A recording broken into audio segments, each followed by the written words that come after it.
recording. 3, 2. Welcome to another episode of Million Dollar Stories, where we get to interview authors from all over the world. I try to learn something from every single one of my guests, and I don't get to interview people who are in this field that much.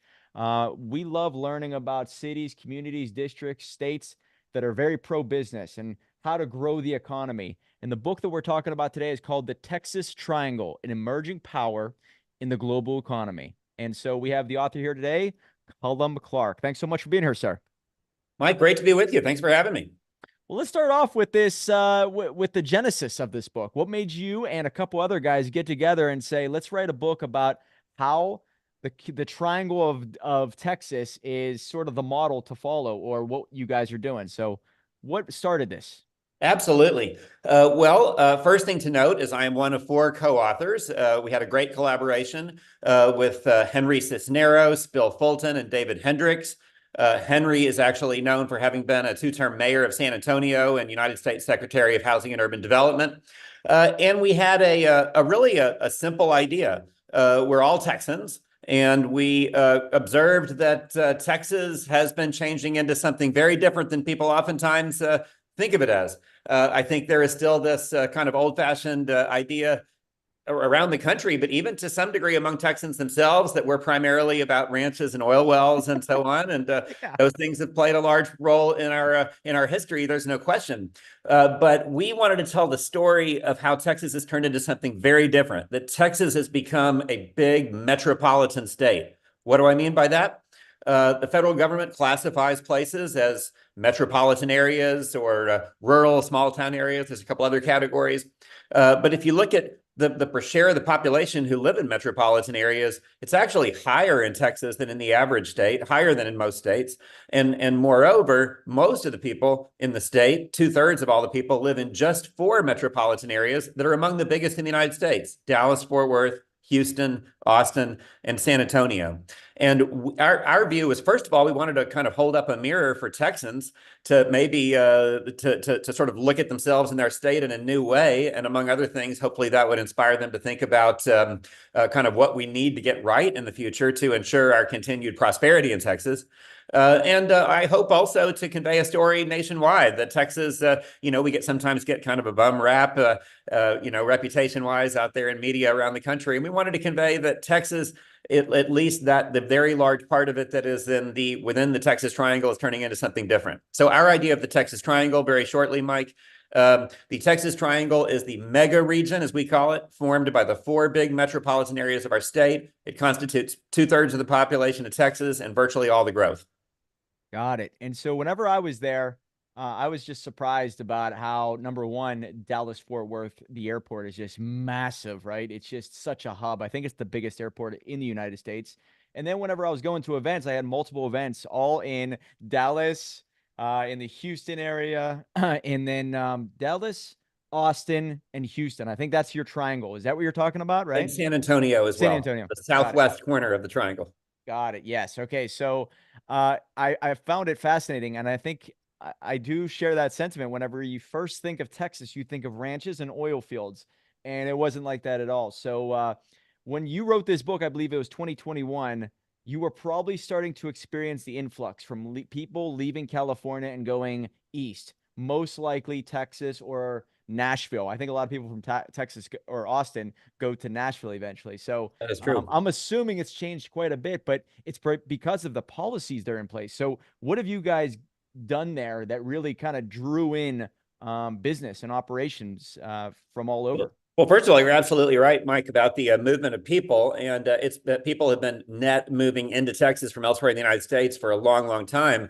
But it accelerated over the last decade, and it accelerated more in kind of the 2019 period, and then during and after the pandemic. So why is this so?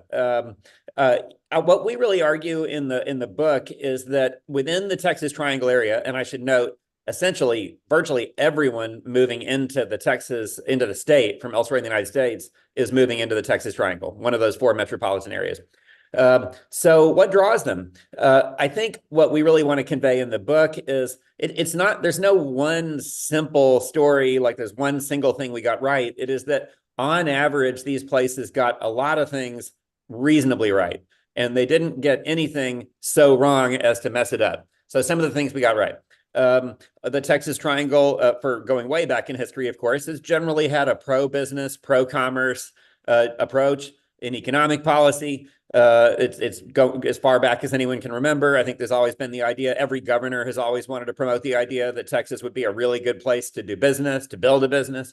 And that's just clearly true. SMU, where I am an adjunct professor as a part-time job alongside my Bush Institute work, has a group of people who have built an economic freedom index, measuring essentially to what degree is government limited, to what degree are tax and regulatory policies relatively pro-business. And all four of those Texas metropolitan areas score among the very best in the country on that metric. So it is undoubtedly a good place to do business. That's one thing. But that can't be the only thing. Another crucial factor is that it has been a place where people can pursue what I would call relatively affordable, good quality of life. We live in a time, I would argue, Mike, when the balance of power has changed between employers and just talented people. People can increasingly go where they want to go, and employers follow them because the scramble for talent is such a powerful factor in business these days. And people have been choosing Texas partly because it's been more affordable, just lower cost of living, lower housing costs, and so forth, particularly than the coasts, the West Coast especially. But also, cheapness alone can't be the whole story. There are other places around particularly the middle part of the country that are plenty cheaper than the Texas Triangle. It's got to be reasonably good quality of life at a reasonable price point. And I think when you add it all up, the Texas Triangle metropolitan areas have been delivering that. Our one big disadvantage is the temperature in July and August. If you've been here in Texas at that time, you probably might have regretted coming. But most of the rest of the time, it's actually temperate and quite good. But when you think about the things people are looking for, are they looking for, reasonable outdoor space? Are they looking for good public safety, for just good amenities, good stores and everything else? And all those things are there in abundance in the Texas Triangle. I think sometimes people say about Houston and Dallas, it's a great place to live, but you wouldn't want to visit there. Which is, I personally think it's a great place to visit. I hope you'll come visit me. But it really is a great place to live. People who come oftentimes who maybe came here for some kind of business reason and expected one thing, they're almost invariably positively surprised by just how livable a place it is. One last thing, I think that another factor that really determines the kind of the fate of regions and cities is to what degree are they creating and attracting a well-educated workforce, because business won't go to a place where the education levels and the workforce readiness of a place aren't reasonably good. And I think the Texas Triangle metropolitan areas, it's not that we're huge outperformers educationally. We've done well enough, but we have really been investing quite well in, for example, higher ed institutions. We've done some really good education reforms for K through 12 that have been lifting up some of our urban districts. But crucially, we've also been attracting talent from everywhere in the world, everywhere in the United States and many foreign countries as well. And so when you ask businesses, what matters most to you when you choose a location, they say talent. It always is number one in their answers on that question. And then if you say, do you feel where you can find the talent you're looking for in the Dallas-Fort Worth area, in Houston and Austin and San Antonio, invariably they say, yes, it's a great place for us. Well, my buddy lives in Austin, so I've visited him a few times, and I think he bought his property right around the 2014 era, and he talked about the gentrification that was happening, and so property prices were super cheap in the early 2000s, and obviously they brought in a ton of companies that maybe hired, had great salaries. So it probably had a strong workforce and it just attracted people. So what started that? How did Austin really become, they call it the blue dot for a reason, right? It's the only Democrat run city, I think, in that area. Maybe I'm wrong, but they call it the blue dot because it attracts a certain type of person, and I guess that's coming from California. But what caused that, and how has that changed that environment? Well, let me say a little something, Mike, about the about political change in Texas, in the Texas Triangle, and then I'll answer your question about Austin and in particular. I think there is the idea that Austin is the kind of the blue island and a Red Sea. I think it would be more accurate to say that all of the core cities are at least light, purplish or light blue. Wow. In presidential elections, the actual city of Dallas, the city of Houston, and so forth will certainly go Democrat. But I'd say if the other cities are kind of, and what happens, of course, is in the larger metropolitan area, you have a whole lot of people living in very purple suburbs. And then rural and small town Texas, the deepest of red.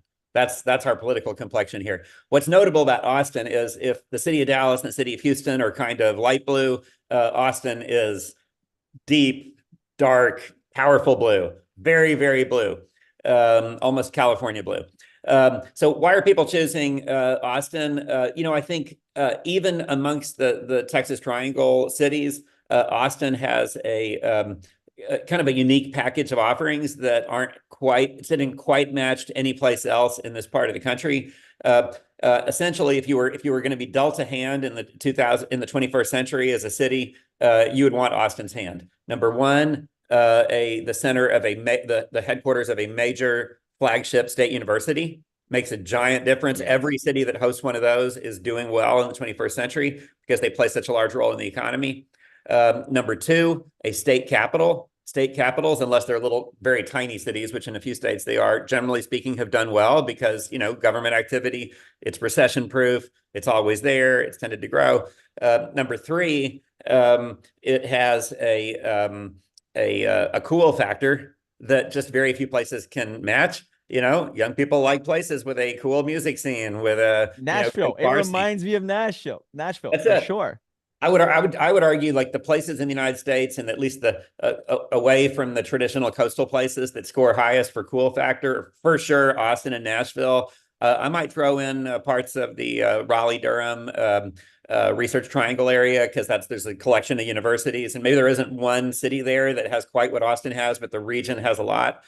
So those places, in effect, have had the whole package, and a few other places can quite match that. So Dallas and Houston are doing very, very well economically. We have great universities in both places, but UT Austin is unique. Nothing else quite like it, and we don't have the state capital. We have wonderful restaurant scenes, shopping scenes, and so forth, but there isn't anything in Texas quite like the Austin music and bar scene. Got it. How has migration has always been, or immigration has been a significant part of Texas, but recently, obviously, it's in the news. How much is that going to impact the Texas Triangle? Do you see anything right now, or is anything alarming to you?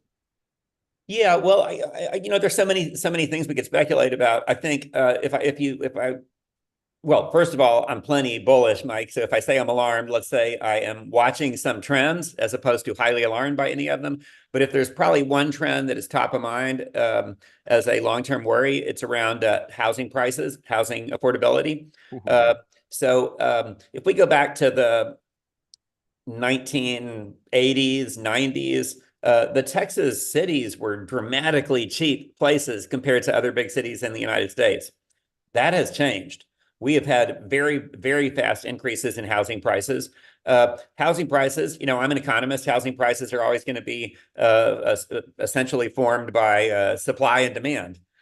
We have had, generally speaking, in Texas, we have had pretty pro-growth housing policies, easier to build new housing supply here than, for example, on the West Coast by a long ways.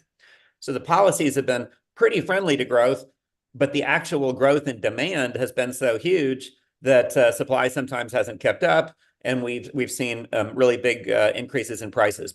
So, of course, when people make a judgment about what's the relative affordability of different places, they're not just looking at the absolute increase in one place; they're comparing places, right? So there's a good news and bad news story for the Texas Triangle. The good news part, from our point of view here, is that there are plenty of other places in America that have also seen explosive increases in home prices.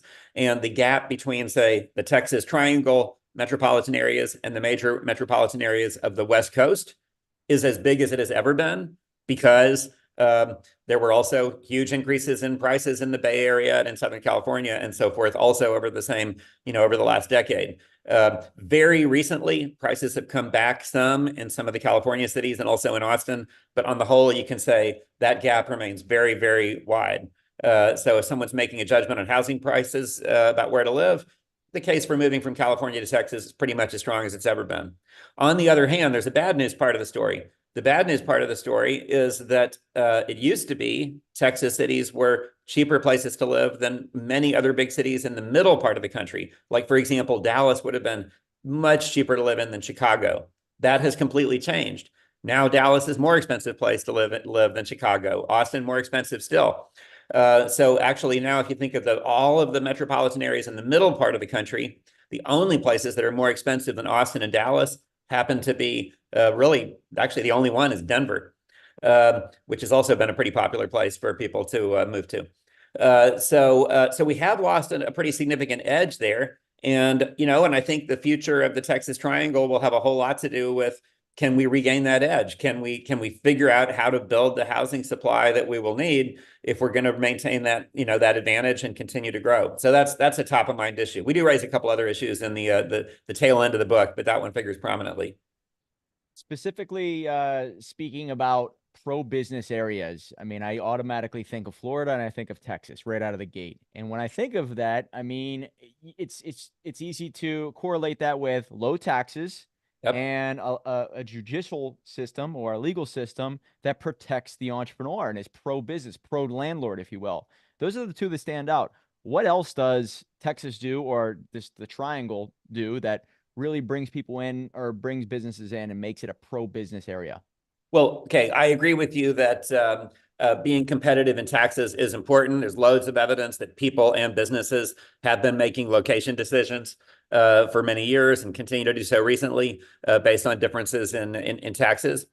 So that's a factor. But, I think it's really important to note that low taxes alone is never enough for a place to succeed. There are plenty of other places around the country that have very low tax rates and are not thriving. Very true. So that's high taxes. People still will not leave California because of the weather. So yeah, that's not everything. Exactly. It's part of the picture. It's not the whole picture. So if we think of other things that are part of the picture, how about just how easy or hard is it to start a business or to grow a business? There are indices around that people calculate around the country that look at different states, different cities for ease of starting a business, and they just always show the same thing. You can typically start a business in a Texas city in a handful of days. It might take 5 to 10 times longer in some of the places on the coast. Just way more regulations. If companies are looking to relocate and they're looking for a location, what you oftentimes find in the Texas Triangle, particularly in some of the fast-growing suburban places, is you have the best business attraction efforts going on in the United States. You have really professional economic development operations that can quickly give a business a great physical site. They have it's plug and play. They're ready to go, like roll out the red carpet. They're just super easy to deal with. If you seriously contemplated moving a business to some location on the West Coast or in the state of Illinois or New York or someplace like that, you would have a great many people in local government who would come up with a dozen reasons why they actually don't want your business there. And because it's going to gentrify the place, because maybe just because they fundamentally don't like capitalists or entrepreneurs very much. They'll come up with all kinds of reasons. So the ease of starting a business is really important. Labor market rules, very important. For example, I wouldn't overplay this issue, but California has put through very large increases in the minimum wage. I'm not going to editorialize on what ought to happen with the minimum wage, but the difference in the costs of employing people are quite large now between Texas and California. So there's a lot of factors. Yeah, I think I just read that they're trying to propose a $50 minimum, $50 an hour minimum wage in California in certain areas. That is scary. Can you imagine being an entrepreneur trying to start a business and say, wait a second, you mean to tell me that if I go here, I'm going to have to pay 3 or 4 times, maybe 5 times more than anywhere else? It doesn't make sense. You know, So one time this really made an impression on me. This one experience I had, I was in the West Coast. I happened to be in Palo Alto, where Stanford University is based, and where a number of the leading venture capital firms in the world are based. And it so happened I was actually trying to get to a meeting with a a reasonably prominent venture capital firm, and it was really hard to find the office. Like the address was, it was supposedly on a street, but you couldn't see the door in on the street. At any rate, I went into this store and asked if they knew where this firm was. And it turned out literally the firm was on the second floor right over the store. Okay. But the store basically just, like, the store owner just like rolled his eyes and said, we can't stand those people. Why are they here? Right. They weren't proud of them at all. And they were literally among the leading venture capital firms in the world, funding innovation that is changing the world. And their closest neighbors were sort of irritated that they were there. So I really don't want to say ugly things about California. You got fantastic weather. I love visiting. I've had many great times in California. But if a place has that kind of attitude towards business and business people, then, well, business people have choices. And when they come to the Texas Triangle, really anywhere here, they really will receive a very, very warm welcome. And they always say so. I've never yet heard the business person say, I had this, I heard the whole Texas stereotype. Supposedly it was going to be so friendly to business. And I got here and everyone was kind of, not very nice to me and seemed irritated that I had come. Never heard it. Never once. well, when you talk about the culture in Texas, I'm telling you, when I first started my business, I'm in Pittsburgh, Pennsylvania. We have a culture here in Pittsburgh, hard workers, union based, right? It's just in our blood to kind of follow in those footsteps. So when I started working with people online, I realized that a lot of my clients were coming from Texas, and there is an entrepreneur mentality that's instilled in them at a very young age. What is it? What is happening there? Is it just because of the culture or the freedom aspect to start your own business, live your own life? Government, stay out of my life. I'm going to do what I want and I'm going to protect myself. Is that the reason? The culture is clearly very strong. I think anyone who's lived in multiple places around the United States can sense it. They can feel it. I haven't lived in the state of Pennsylvania, but I've lived in Manhattan for 7 years of my life, and I've lived in Very DC. different. Oh Very yeah, different. definitely. And I would say Manhattan was kind of an interesting. The culture was clearly so different. It was not hostile to business exactly, but it was a culture that was centered on bigness, gigantic financial firms, JP Morgan, Goldman Sachs, and so forth, and big government, big companies across the board.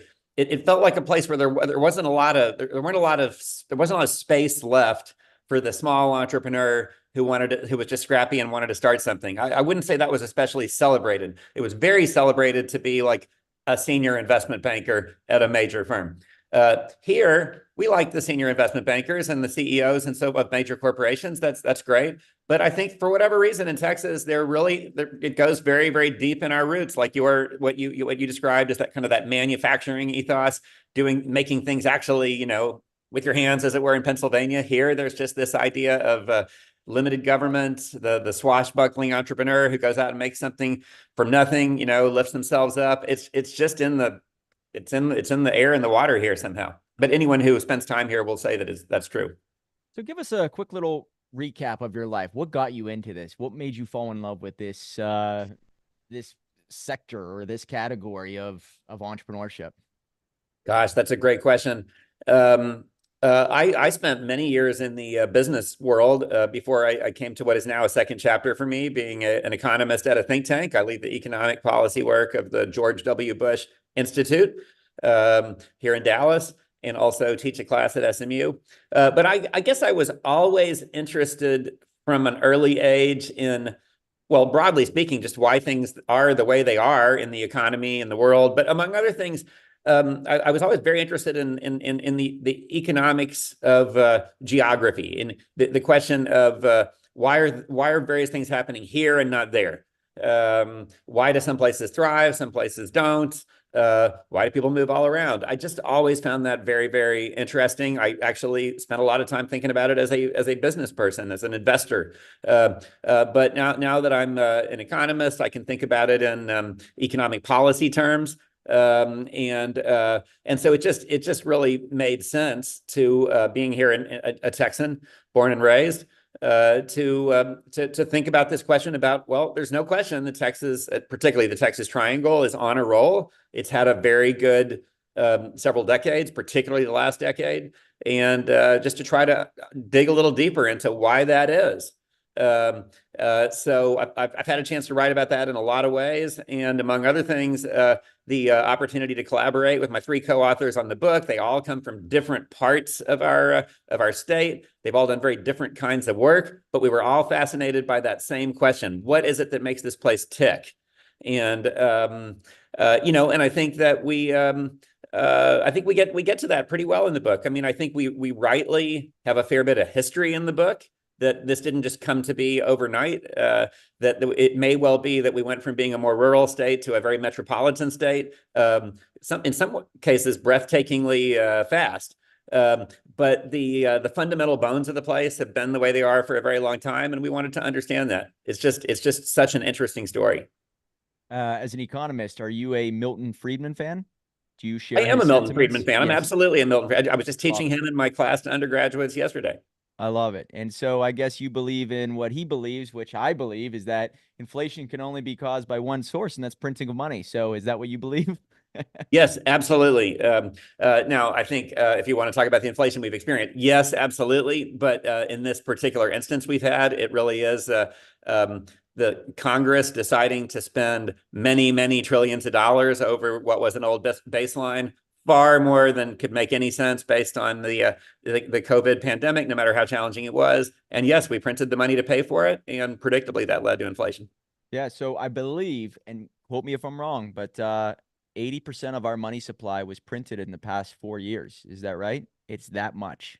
It depends how you define money supply, but yes, if you think of it as like the balance sheet of the Federal Reserve, the kind of the Yes. basis of our money supply, absolutely. It's Now, been what is that going to do for us? What do you think is that what's gonna happen in the next few years, or maybe the next generation? I mean, it's like a hangover. Like Milton Friedman always said, it was like a hangover, right? It's great right out of the gate. You feel amazing, everything is looking good, but there's a hangover coming. So, what do you think Yeah, let me on this way? let me address that and maybe even try to bring it back to the Texas story. What do I think is going to happen? In the near term, I think that the inflation monster, though not totally defeated, is clearly been receding, and probably we are going to make our way back to more or less the Fed's 2% inflation target, or at least thereabouts. I think that is going to happen because the Fed did finally, maybe a little bit belatedly, but did actually respond as it needed to do, and for a variety of reasons. Also, I think the mammoth spending by Congress in the wake of the pandemic and over the last couple of years has been at least somewhat slowing. So those inflationary factors are have to some degree reversed. But there is a really important long-term question. When you say like basically central bank printing money is what causes inflation, the question might be then, well, in the future, why might they print a lot of money? And there's one simple answer to that in the United States today, and that is that we have a gigantic fiscal deficit in Washington, enormous national debt that is spiraling upwards at a kind of a remarkable and highly disturbing rate. And in the long term, finally, there's probably only one way to actually finance giant fiscal deficits that go on till the end of time, and that is through the central bank basically printing money and paying for it. So if we don't wrestle our fiscal deficit to the ground, put the finances of the federal government on a more sustainable basis, then, Mike, I would put it to you, people will start to expect higher inflation again. We will have a long run future in which we do not have 2% inflation, but we have considerably higher than that. So that question's very much out there at the national level. But that brings us back to Texas because, a federal government that just plain spends too much money and runs giant deficits, well, that's a kind of government that's, dare I say, a little bit out of control. Hmm. And I think we're running a big experiment in America about somewhat more limited government versus that is somewhat more respectful of private markets and private enterprise versus government that is intent on growing dramatically in its powers and in its spending and so forth. I think in Texas, it is very likely, as far out as the eye can see, we will keep our limited government pro enterprise tradition, and we can't escape the consequences of what the federal government does in the future. That'll affect all of us here in the United States, wherever we live. But I would say some places will likely perform a whole lot better in that future than other places. Among other things, we can make our own little contribution to holding inflation down by having competitive markets and a well-functioning private sector economy. And I think we're determined to have that here in Texas. I believe the removal of the gold standard by Nixon was one of the craziest things that could ever happen to the United States. I think that is instrumental in the position we're in today. So, do you share my belief in that? And how do you look at even the Federal Reserve being created in 1913? So, Creature from Jekyll Island, right? Have you read that book? Yes, I have. Yeah, so I look at that and I say, wow, no wonder wars started happening right afterwards. So I kind of tie it all back to that. It's more of a simplistic approach, but us having the Federal Reserve being created, devastating, but us being removed from the gold standard, even more devastating. So what do you believe? Ooh, that's a big topic, Mike. Let's see. I think first of all, I teach a class on economic history at SMU to mostly college juniors and seniors. It's a lot of fun. And we've been talking about all these topics. So it's all top of mind, along with Milton That's Friedman. great. In a little tiny bit of American history, in the 19th century, for much of that century, we ran a big experiment in not having a central bank. We had something called the first Bank of the United States that was established on the advice of Alexander Hamilton when he was the nation's first Secretary of the Treasury. But under Andrew Jackson, we killed off the national bank, the Bank of the United States. And then we had about 80 years without one, during which time some of the European countries were building central banks. So we ran an experiment. It's an interesting time to go back and look at because we had such a different banking sector when it wasn't, in a sense, centered on a central bank. It had good in it. It had bad in it. We tended to have a lot of financial crises, but we also had a lot of economic growth. It was kind of a little bit the Wild West, but all in all, the country succeeded. So all I can say is it's an experiment with arguments either way, depending on what one likes today. Then we got to 1913. The reason we created the Fed is because in the years immediately prior to that, I think there was a general sense, particularly among like Wall Street leaders, that the cost of not having a central bank had started to become pretty significant and that we should have one. However, there was a kind of founding vision there that the very fact of having 12 regional banks within the Fed, the idea was to decentralize the power to some degree, to not have like one all-powerful set of decision makers in Washington, D.C. And I think that was a really inspired vision. You could say it's not entirely come true because probably the powers that be in Washington have grown much more powerful in the system and the regional banks less powerful than was originally intended. I kind of like that original intent. I tend to have it be a pretty strong, wherever you can show me highly centralized power versus decentralized power and competition, I'm always going to go for the latter. The issue with the gold. So I'm glad we have a Fed. The Fed's made some really significant mistakes with the Great Depression, with the inflation of the 70s. I think recently there have been some pretty significant mistakes. There's been some good times too. All in all, I think it's good that we have a central bank today. As for whether we should back the dollar with gold, again, something I've studied a lot historically, Mike. I would say the objective of a gold standard is a good objective, which is to create stability in the currency and stability in prices. That's 100% a good objective. One challenge with the actual real world gold standard, the way it existed, and here I'm being an economics professor here, so bear with me. But it is that if you're trying to back all of the currency with gold, then you face the question, is there literally enough physical gold? And one thing that periodically would happen in the late 1800s is there would be long stretches between gold discoveries and there would not be enough gold. And when there's not enough gold, since all the issue of dollars was backed by gold, there would be inadequate growth of the money supply, and there would be deflation. So that was, that others will argue with my interpretation of those events, but it was generally at the time considered to be kind of a challenge. Now we have an economy that is many, many times bigger than it was then, and the total amount of gold stocks held by all the central banks of the world has not gone up nearly as much as that. So there is fundamentally the issue of can you maybe, if you're going to try to make the currency more stable over time, which is an objective that I think is a good objective, it probably would take more today than just plain gold stocks.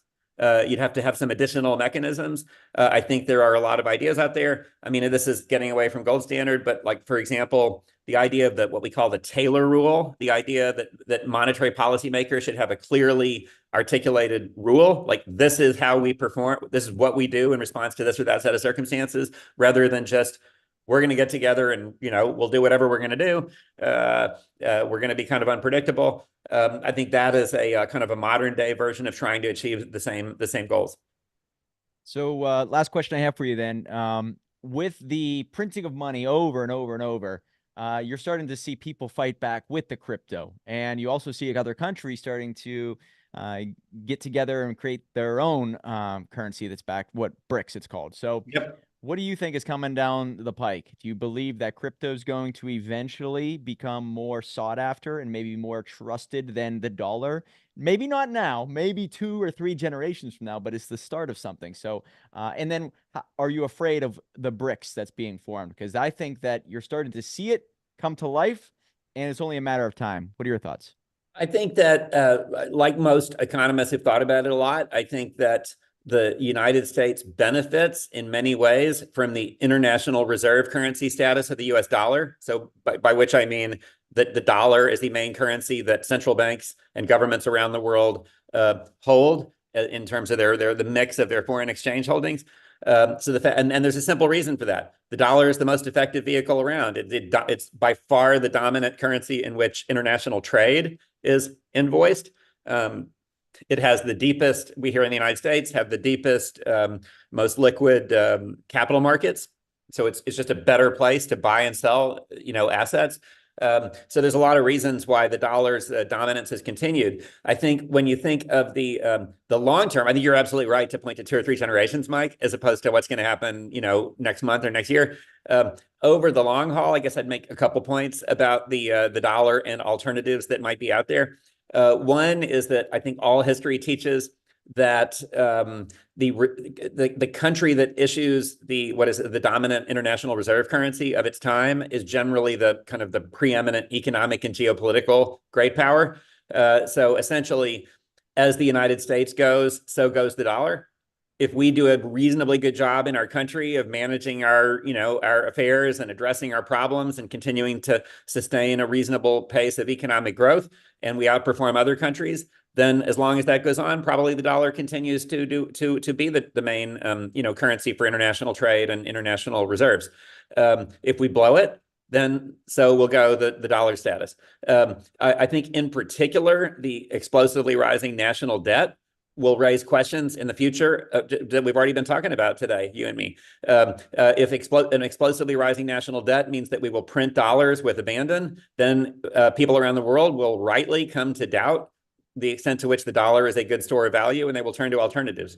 There are political reasons why the BRICS countries are looking to try to reduce dependence on the dollar. Among other things, the Chinese Communist Party wishes to build China into the world's dominant geopolitical power, and there would be a great prestige factor that comes with making the Chinese renminbi the dominant currency rather than the dollar. So they would like that on geopolitical grounds.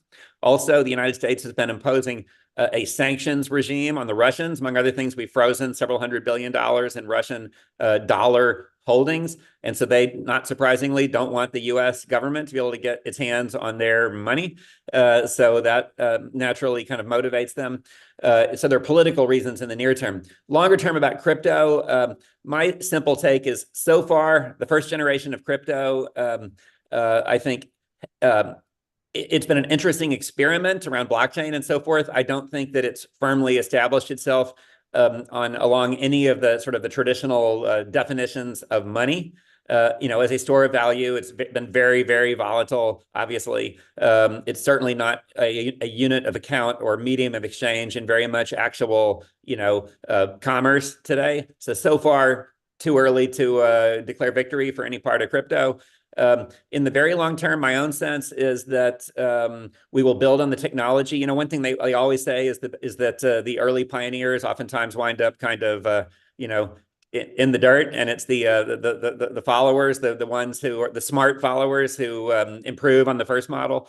So somewhere out there, you talk about 2 or 3 generations. I mean, maybe crypto 5.0 or 10.0 or something like that might be a very different kind of asset that has all the good of today's crypto in terms of just how tradable it is and the good of the blockchain and so forth, but addresses some real world problems around money. Not just the store of value, but also the medium of exchange aspect, that it actually enables more commerce to occur.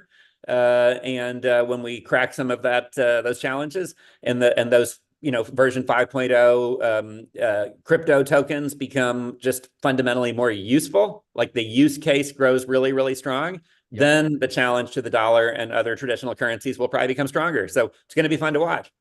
Yeah, I think that if you buy it now and hold it, your grandkids will really enjoy the benefits of it, is the way I look at it. We won't, I don't think, maybe, but it's a buy and hold asset in my opinion. So also, I did want to ask you, you sound like a very pro-capitalist guy, and I love that, and you're teaching the youth. That's great. I've been on a lot of calls with people who seem very communistic, and they're educating our youth. So is there a book out there that maybe you recommend to your students, or one that you'd had that has changed your life that you recommend to our audience?